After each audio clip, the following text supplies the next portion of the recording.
metal folding chair. The smell of steaks and barbecue chicken drifting from the grill, and you smell bug spray on the people around you. You hear a deep thump in the southern sky, and everyone turns to look. You see a giant explosion of red, white, and blue sparks in the sky. As they fade, you begin to think, yes, fireworks.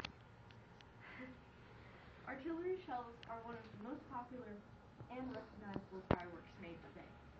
My dad is a physics and chemistry teacher and has been for 30 years, and fireworks have been a huge passion of his that he's kind of passed down to me. Today we're gonna blast through the history, the present state, and the firing methods.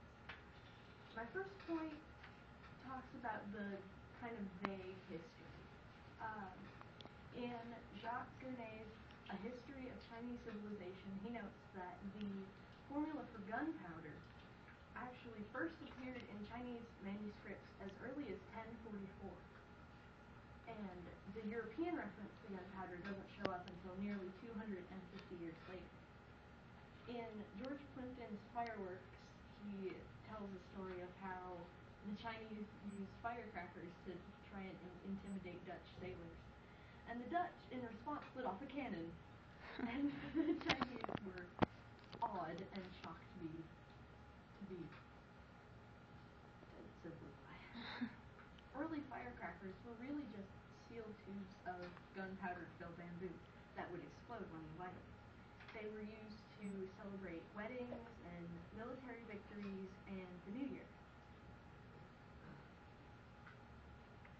Architects were hired to build elaborate buildings just to hold hundreds of tubes for early fireworks shows. Secondly, today's shells are really not much different from the ancient shells. American companies like the Zambelli family does most of their production by hand. The shells can be either round or cylindrical, and in the video that I watched, they were cylindrical. The tube is filled with stars around the outside and black powder in the center, like a donut, sort of, if you imagine. They seal it up with paper mache-like stuff and wrap it really tightly in string around all dimensions. The string helps the shell to break more evenly. And they put more black powder, which is called a lift charge, and the fuse in another layer of paper and tie it all together. Like early shells, today's shells come in a variety of sizes and effects. The size limits are really by a class system. The 1.4 is the commercial grade, which is what everyone can buy. And the largest size is it's 1 inch and 7/8, so that's about this size. And they come in a 6-pack, usually with a reusable tube, so you just keep reusing it. The 1.3 grade is the display grade, and the largest shell you can buy for that is 10 inches, which cost about $200 a piece. The varying effects there are include the palm, the willow, the multi-break, and the ring.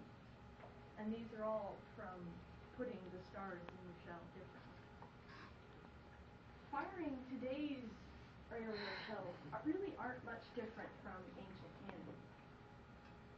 The fuse burns down into the shell and ignites both the lift charge and simultaneously lights the fuses attached to the shell. The explosion in the tube propels the shell out while still burning on the shell.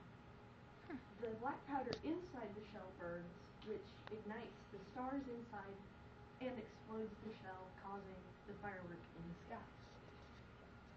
My dad went through the process to become a licensed display fireworks shooter in the state of Nebraska, which is where I'm from.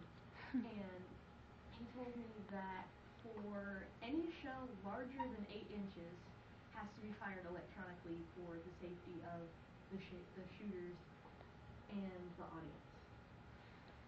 The crates are set up perpendicular to the audience, so in case they fall over, they're not shooting into the crowd. And for the diameter of the shell in the air, it goes approximately 100 feet in the air. So a 3-inch shell travels 300 feet up, and a 6-inch shell travels 600 feet up. And the audience should be 70 times the diameter from the distance. So a 3-inch shell, it should be about 210 feet away. Wow. In conclusion, aerial shells are more than just pretty colors. They've advanced since ancient times in size and colors to put on a safe show for the audience. So next time you watch a show, think about how many tubes are actually out there since they only shoot one shell.